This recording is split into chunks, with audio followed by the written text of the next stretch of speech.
My name is Angela, and before I get into today's discussion, which is going to be about ITINs, ITINS, individual taxpayer identification numbers, I want to say a few things in regards to why I have decided to record a series of tax videos. The main reason is because I want you, the general public, to be empowered enough to learn to take steps to make your life a little less taxing. That is the main purpose for my recording the videos. Another reason is because I simply enjoy recording the videos, sharing my knowledge with you. I learned a long time ago that knowledge is power, and power is money. Now let's get into today's discussion. Again, the ITIN, ITIN, Individual Taxpayer Identification Number.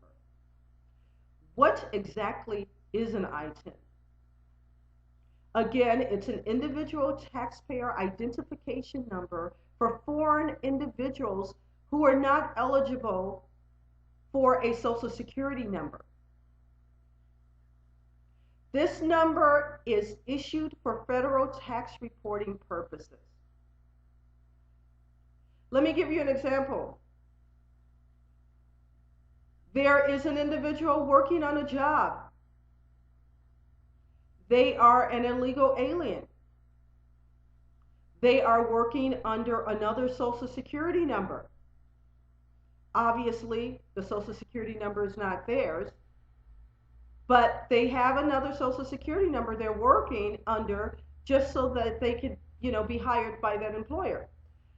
Well, the purpose of the ITIN is to reduce or eliminate those practices by issuing individuals ITIN numbers. Now, an ITIN is not a Social Security number. It does not grant you the right to citizenship. It's just for the purposes of federal tax reporting. Now, some banks will allow you to open a bank account with an ITIN, but of course you will need to check with them to see if they allow that. Now, to apply for an ITIN, you have to complete the form W-7. With this form, you have to submit original documentation verifying your identity. Now, granted, just because you submit the form W-7 does not mean that you will be approved for an ITIN. But submitting the form with the original proper documentation, you probably would be unless there were some other underlying issues there. So, for those of you who want to become compliant with the IRS and you do not currently have an ITIN and you are employed working under a Social Security number that does not belong to you, you may want to consider applying for an ITIN. Again, you would do that by completing and submitting the form W-7 with the original proper documentation verifying your identity. For more information regarding ITINs, you can refer to the IRS website, www.irs.gov. Or you can refer to my website where you can purchase an audio download that gives you a little bit more information regarding the ITIN. My website address is www.audiotaxhelp.com. That's www.audiotaxhelp.com.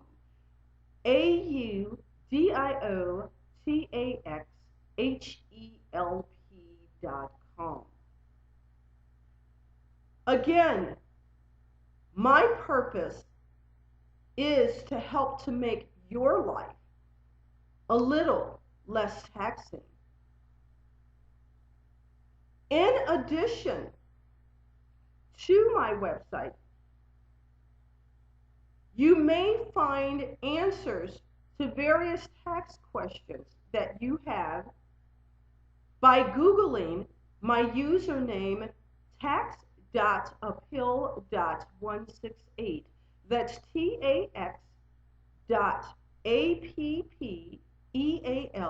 tax.appeal.168. Thank you so much for viewing me. Thank you so much for listening to me. This concludes my discussion on ITINs. Again, my purpose is to help to make your life a little less